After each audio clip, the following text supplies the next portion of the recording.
উনি কথায় কথায় মানুষের গায়ে হাত তুলতেন। হুম, মানুষের গায়ে হাত তুলতেন। ওকে ঠাস করে একচুল। আমি তো মাথাটা নিচু করে নিলাম। মানে যে কথায় কথায় হাতও চালাতেন। হ্যাঁ, আর কে আপনি মার খেয়েছেন? আর কে?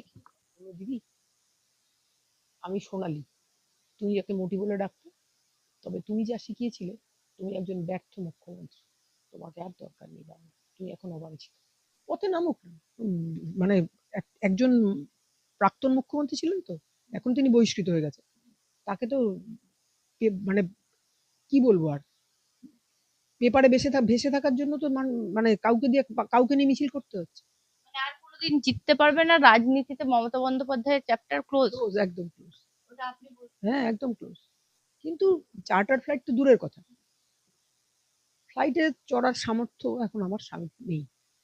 নিশ্চয়ই চুরি করেছেন বা দুর্নীতি করেছেন, তবেই তো তিনি আজকে, আমি চার্টার ফ্লাইটে করে তিনি দিল্লি যেতে পারেন।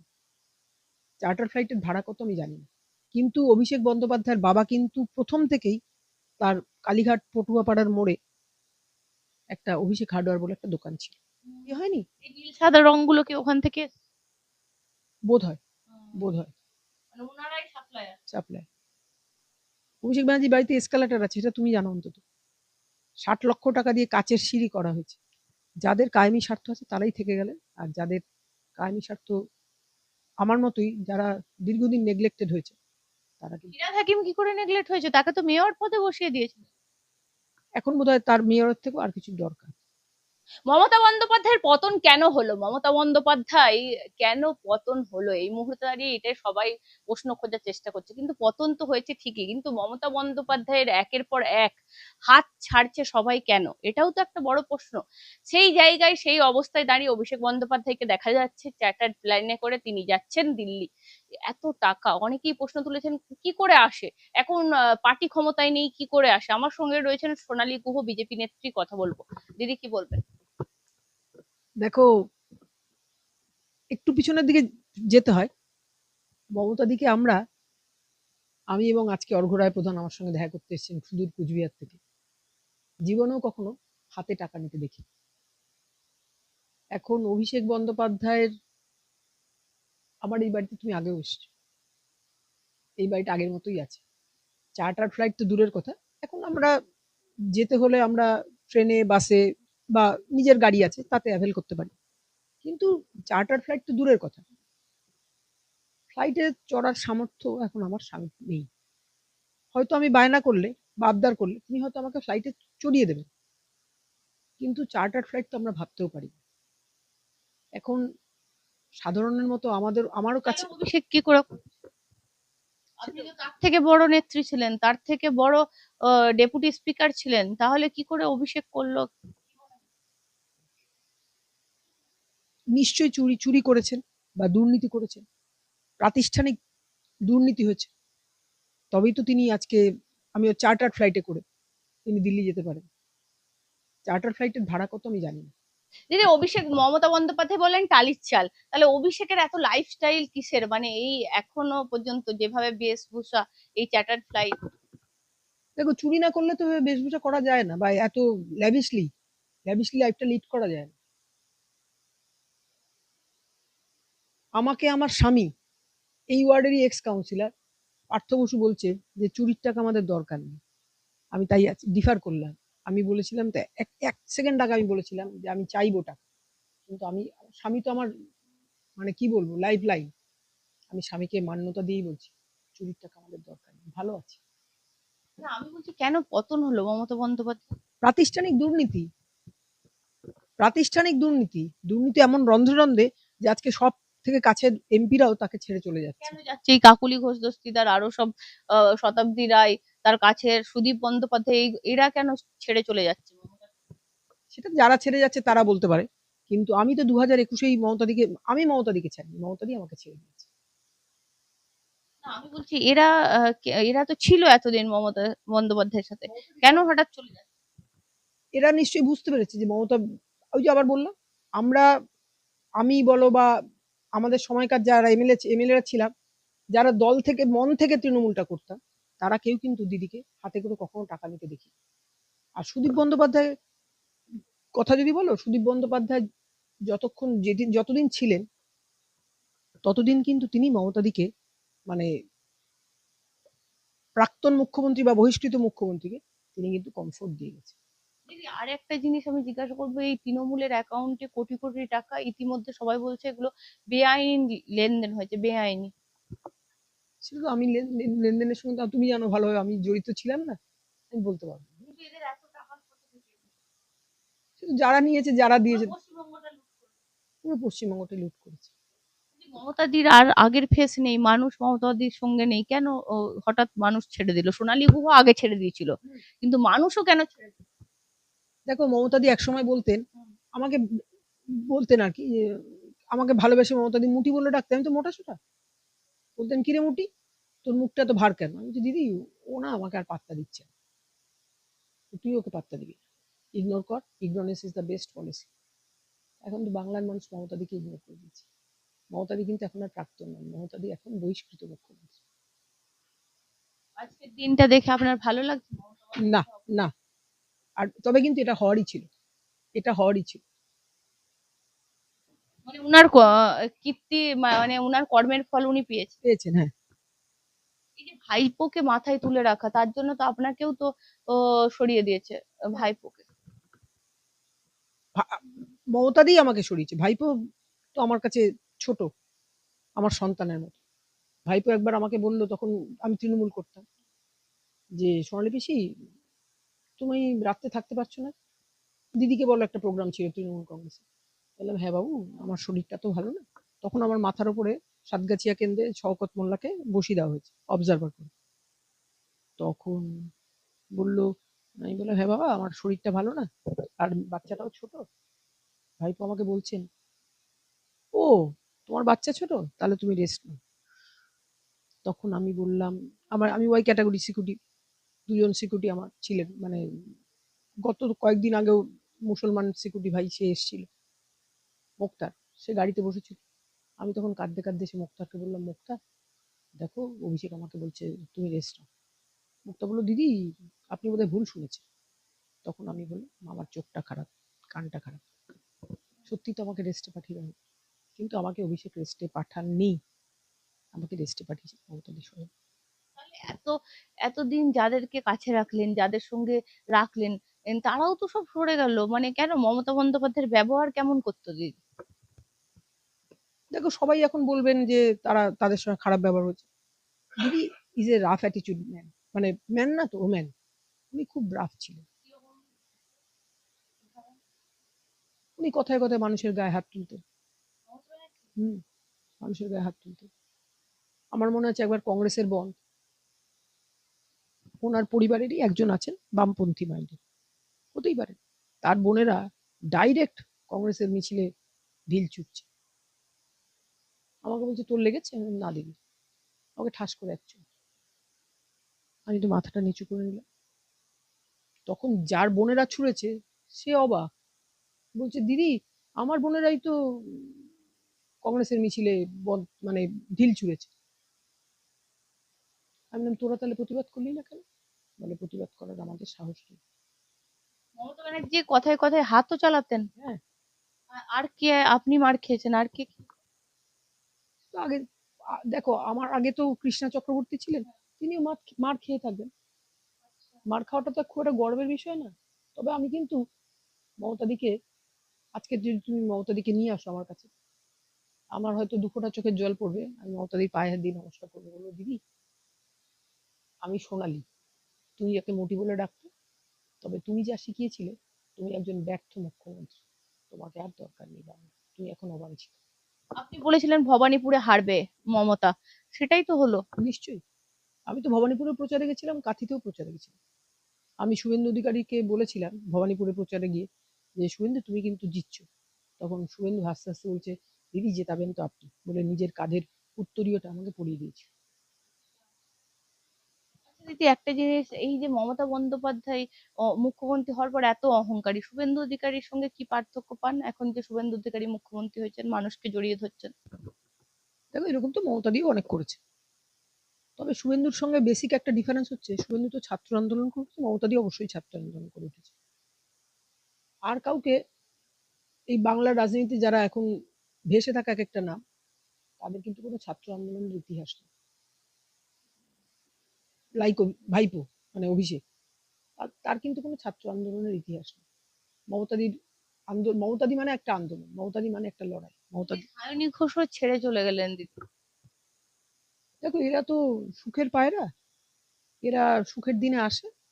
আর সেটা তো অভিষেকের সঙ্গে নাকি কিছু ফ্ল্যাট ট্যাট ছিল, সে বলতে পারবো না, ব্যক্তিগত ব্যাপার।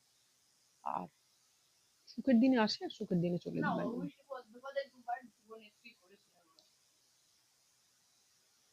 দেখো, ওই তো, আমি তো এখন তৃণমূল করি না, আমি তৃণমূলের সম্বন্ধে আমাকে যত কম জিজ্ঞেস করো ততই ভালো। আরেকটা বিষয় দিদি জিজ্ঞাসা করবো, এই যে মমতা বন্দ্যোপাধ্যায় বলছেন আমার সিকিউরিটি চাই না, যারা ছিল এতদিন ওনার সিকিউরিটি হিসেবে, তারা কি এমন করতো যে তাদেরকে ছাড়া আর অন্য সিকিউরিটি ওনার চলবে না? সেটা তো বলতে পারবো না। সিকিউরিটি তো পুরো দেখেন, টোটাল আইন শৃঙ্খলাটা। ওই লোকগুলোই চাই আমার পছন্দের যারা ছিল। কি জানি, তারা বলতে পারবেন দিদিকেও তারা কিভাবে সার্ভিস দিতে। আমি তো আর দিদির ব্যক্তিগত সিকিউরিটি ছিলাম না, আমি দিদির ব্যক্তিগত কাজটা করে দিতাম, তার 5-4 মাস খেটে দেওয়া। নিশ্চয়ই তাকে কিছু কমফোর্ট জোন দিতেন মমতা বন্দ্যোপাধ্যায়। সেটা বলতে পারবো না, নাহলে তাদের দিদি তাদেরকেই চাইছেন কেন? কাজুরি বন্দ্যোপাধ্যায় এখন পার্টির নাম ভুলে গেছে, মুখ্যমন্ত্রীর হাত ধরে বলছেন, শুভেন্দু অধিকারীর হাত ধরে, যে এ, আপনাকেই চেয়েছিলাম। কিন্তু ভবানীপুরে তো অনেক অত্যাচার করেছে এই কাজুরি বন্দ্যোপাধ্যায় ভোটের সময়। দেখো, ব্যানার্জি পরিবার সম্বন্ধে আবার তোমার দাদা আমাকে বকবে, একটা কথাই বলার, the least said the better. যত কম বলা যায় ততই ভালো। মানে এই পরিবারটাই কি মমতা বন্দ্যোপাধ্যায়ের পতনের কারণ? পরিবারটা কিনা জানি না, ভাইপো তো অবশ্যই, ভাইপো শেষ করলো। ভাইপোই শেষ করে দিল। কিন্তু ভাইপো তো এখন উঠে দিল্লি যাচ্ছে, চ্যাটার্ড ফ্লাইটে করে যাচ্ছে, সবকিছু হচ্ছে, তাহলে কি করে শেষ করলো? দেখো, পয়সা তো, দুর্নীতির পয়সা থাকলে যা হয়। কিন্তু অভিষেক বন্দ্যোপাধ্যায়ের বাবা কিন্তু প্রথম থেকেই তার কালীঘাট পটুয়াপাড়ার মোড়ে একটা অভিষেক হার্ডওয়্যার বলে একটা দোকান ছিল। তিনি কিন্তু বার্জার বা কিছুর একটা ডিলারশিপ বা ডিস্ট্রিবিউটরশিপ ছিল। তখন তো আমার বিয়ে হয়নি। এই নীল সাদা রংগুলো কি ওখান থেকে এসছে? বোধ হয়, বোধ হয় মানে ওনারাই সাপ্লায়ার, সাপ্লাই। ওনারা এই বিজনেসটাই ছিল। সেটা তো বলতে পারবো না, কিন্তু উনি কিন্তু প্রথম থেকেই এনরিচড অফিস ছিল। সুমিতকে তো পাওয়া যাচ্ছে না, কি ব্যাপার? লুক আউট, সুমিতকে বোধহয় লুক আউট নোটিশ জারি করতে হবে। জারি করেছে already। আচ্ছা, যে এই সুমিত কি সবকিছু কুকীর্তির সঙ্গী ছিল? হ্যাঁ, না হলে অভিষেক রাখবেন কেন? বলছি কুণাল ঘোষ বলছেন যদি অভিষেক চার্টার ফ্লাইটে যদি পার্টির টাকায় যায় সেখানে আমাদের আপত্তি আছে। কুণালদা দেখো খুব ভালো সাংবাদিক, উনি কি ভেবে বলেছেন? সবই তো পার্টির টাকায়, সবই পার্টির টাকায়। কুণালদার এতদিনে বোধোদয় হলো। মানে এতদিন যা করছে সবই তো পার্টির টাকায়, হ্যাঁ, গাড়ি চলছে সবকিছু তো পার্টির টাকায়। অভিষেক ব্যানার্জির বাড়িতে এসকালেটার আছে, এটা তুমি জানো অন্তত। 60 লক্ষ টাকা দিয়ে কাচের সিঁড়ি করা হয়েছে অভিষেক বন্দ্যোপাধ্যায়ের বাড়িতে, মানে তার মায়ের ঘরে আমি কিন্তু প্রথম ভাত খাই। কিন্তু অভিষেক বন্দ্যোপাধ্যায় তো বলছেন 1 টাকার দুর্নীতি আমি কিছু করিনি, আমার সঙ্গে আমি উল্টো দিকে বিরোধী হয়ে গেছি বলে আমার সঙ্গে এরকম করার চেষ্টা করি। সে তো চোরের মায়ের বড় গলা, চোরের মায়ের বড় গলা। অভিষেক বন্দ্যোপাধ্যায় যদি প্রমাণ করতে পারেন যে অভিষেক বন্দ্যোপাধ্যায়ের ওই শান্তিনিকেতন বা যে বাড়িটা তুমি কথা বলছো, সেখানে অভিষেক বন্দ্যোপাধ্যায় কোনোদিন আমাকে ডেকেছেন বা আমি পার্সোনালি গেছি, পারবেন না। কারণ আমি এসকালেটারে চড়তে পারি, কিন্তু এসকালেটার চড়ার অভ্যাস আমার নেই। আমার তো বাড়িতে বাড়ি আমার সিমেন্টের সিঁড়ি, মানে যেরকম ভাবে সিঁড়ি থাকে। এই যে তৃণমূল দলটা কি মমতা বন্দ্যোপাধ্যায় আর ঘুরে দাঁড়াতে পারবেন না? না, কোনোদিনও পারবে না। দুর্নীতি রন্ধ্রে রন্ধ্রে। মানুষ আর নেবে না ওনাকে? না, আবার তো পথে নামছে। পথে নামুক না। মানে একজন প্রাক্তন মুখ্যমন্ত্রী ছিলেন তো, এখন তিনি বহিষ্কৃত হয়ে গেছে, তাকে তো মানে কি বলবো আর, পেপারে ভেসে থাকার জন্য তো মানে কাউকে দিয়ে কাউকে নিয়ে মিছিল করতে হচ্ছে। মানে আর কোনো যতদিন জিততে পারবে না রাজনীতিতে মমতা বন্দ্যোপাধ্যায়ের চ্যাপ্টার ক্লোজ। ক্লোজ, একদম ক্লোজ। ওটা আপনি বলছেন। হ্যাঁ, একদম ক্লোজ। এইভাবে পতন দেখে আপনি গেলেন, মানে কার্যত রাজনৈতিকটা জীবনটা এইভাবে শেষ হবে আপনি ভেবেছিলেন এইবারে পরিবর্তন হবে? হ্যাঁ, নিশ্চয়ই। শুভেন্দু অধিকারীর নেতৃত্বে আবার কলকারখানার চিমনিতে চিমনিতে ধোঁয়া দেখা যাবে। আবার তুমি দিল্লি গেছো কিনা জানি না, নিশ্চয়ই গেছো। রাজধানীতে দিল্লি গেলে একটা তিলক ব্রিজ বলে একটা স্টেশন পড়ে, সেখানে ব্রিজের ওপর দিয়ে যখন রাজধানী এক্সপ্রেসটা দাঁড়ায়, সকাল ৯টার সময় বোধহয় রাজধানী এক্সপ্রেসটা ওই তিলক ব্রিজের উপর দিয়ে ক্রস করে, দেখা যায় যে হাজার হাজার মানুষ তাদের মোটর বাইক বা স্কুটার নিয়ে গন্তব্য দিকে যাচ্ছে, কর্মস্থলের দিকে যাচ্ছে। সেরকমই একটা বাংলা আমরা আবার দেখতে পাই। আচ্ছা দিদি, আরেকটা জিনিস আমাকে বলুন, এই অভিষেক বন্দ্যোপাধ্যায়কে মমতা ব্যানার্জি নিয়ে এলেন কবে, রাজনীতিতে জয়েন করালেন কবে? ওই ২০১৪। তখন আপনি তৃণমূলে ছিলেন? হ্যাঁ, নিশ্চয়ই। এনে কি বলেছিলেন রাজনীতিতে? আমি তো অভিষেককে প্রথমে চিনতামই না। আমাকে ১৯৮৯ সালে যখন উনি হেরে যান, উনি হারটা মানতে পারেননি। উনি যাদবপুর কেন্দ্রে তখন একেবারে কাউন্সিলরদের মতো নার্স করেছিলেন। হেরে গেলেন একজন ভদ্র মহিলা, মালিনী ভট্টাচার্য বলে তার কাছে। আমাকে বললেন যে উম, আমার কাউন্সিলর, এখনো উনি আমাদের কাউন্সিলর, রত্না শুক্লে। রত্না, ওই মেয়েটা আসেনি? তো আমরা তো বাঙাল। রত্নাদি বলেছিল, কার কথা কন? বললো ওই যে যে খুব ভালো স্লোগান দেয়। রত্নাদি বললো ওই তো এসছে, বয়া বয়া কান্তাছে। তখন কাঁদছিস কেন? আমি তো জিতে গেছি। তখন আমি বলছি রত্নাদিকে, রত্নাদি বাড়িতে সিপিএম এর ছেলেরা আবির টিপ করে করে, লাল আবির টিপ করে করে ছুটছে, আর উনি বলছেন উনি জিতে গেছেন। তখন রত্নাদি বলে, চুপ করে থাক, চুপ করে থাক। ৪.৫ লাখ ভোট পেয়ে কেউ হারে? আমি তো জিতে গেছি। উনি হারটাকে মেনে নিতে পারেন না। এবারেও তো পদত্যাগ করলেন, করলেন না। তাই জন্য মানে তো। তারপরেই অভিষেককে নিয়ে এলেন। না, সে তো 89 সাল। হুম, আর অভিষেককে আনলেন তো ২০১৪। হুম। অভিষেককে এমপি করে দিলেন। তখন দলের সবাই আপত্তি করেনি কেউ, এটা কে, এটা কি ব্যাপার, ওনার সম্পর্কে জানতে চাননি আপনারা? না, আমাকে বলছেন যে তুমি কি করো? তখন উনি আমাকে তুমি বলতেন। তখন আমি বললাম, এই তো দিদি আমি বিএসসি পাস করে মন্টেসরি ট্রেনিং করি চিলড্রেন্স হার্টে। বলে চিলড্রেন্স হার্ট আমাদের পটুয়াতলায়, পটুয়াপাড়ায় একটা চিলড্রেন্স হার্ট আছে। ওখানে তো আমাদের অভিষেক পড়ে। আমি তো অভিষেককে চিনি না। আমি বললাম অভিষেক কে দিদি? বলল অভিষেককে চেনো না? অভিষেক তো লতা অমিতের ছেলে। এলাম না। তারপর অভিষেককে চিনলাম ধীরে ধীরে। মানে যত ভাইপো ছিল সবার থেকে বেশি অভিষেককে হুম, পছন্দ হুম, করতো। হুম। সবার থেকে বেশি বেশি করছে। এই যে আর কয়েকজন সৈনিক রয়ে গেল, সৌগত রায়রা এখনো মুখ্যমন্ত্রীকে ছেড়ে গেলেন না সবাই, আর বাদ বাকি বিধায়করাও চলে গেলেন। এই বিষয়টা কিভাবে দেখছেন? দেখো, যাদের কায়েমি স্বার্থ আছে, ফিরহাদ হাকিম চলে গেলেন। যাদের কায়েমি স্বার্থ আছে তারাই থেকে গেলেন। আর যাদের কায়েমি স্বার্থ আমার মতোই, যারা দীর্ঘদিন নেগলেক্টেড হয়েছে, তারা কিন্তু ফিরহাদ হাকিম কি করে নেগলেক্ট হয়েছে, তাকে তো মেয়র পদে বসিয়ে দিয়েছিল। এখন বোধহয় তার মেয়রের থেকেও আর কিছু দরকার। আমি বলতে পারবো মানে বেশি কিছু চাই। বেশি কিছু চাই। ববিদা মানে ওই যেটা পেয়েছিল সন্তুষ্ট ছিল না। না, ববিদা এখন বিরোধী যে যারা রয়েছে এমএলএ, মমতার বিক্ষুব্ধ গোষ্ঠী, তাদেরকে ট্রেনিং দেবে, প্রশিক্ষক হিসেবে নিয়োগ হয়েছে। ববিদা দেবে ট্রেনিং? হ্যাঁ। আমি যে করলাম। কেন ববিদা কি রাজনীতি বোঝে না, না, যথেষ্ট বোঝে। তাহলে? এই ক্ষেত্রে যদি সৌগতদাকে ট্রেনার হিসেবে ব্যবহার করা হতো, আমি বলতাম তারা খুব ভালো শিখতে পারত। ট্রেনারেরও তো একটা অভিজ্ঞতা দরকার, বা ট্রেনারেরও তো একটা কি বলবো এক্সপেরিয়েন্স দরকার। আমরা তো বিধানসভায়, আমি বিধানসভা শিখেছি সৌগতদার কাছ থেকে। আমি বলো, জ্যোতিপ্রিয় মল্লিক বলো, বালুদা আর কি যার কথা। জ্যোতিপ্রিয় মল্লিকও কালকে তৃণমূল কংগ্রেস ছেড়ে দিলেন। কিন্তু কায়েমি স্বার্থ, যার যার ফুরিয়ে যাচ্ছে সব ছেড়ে দিচ্ছে।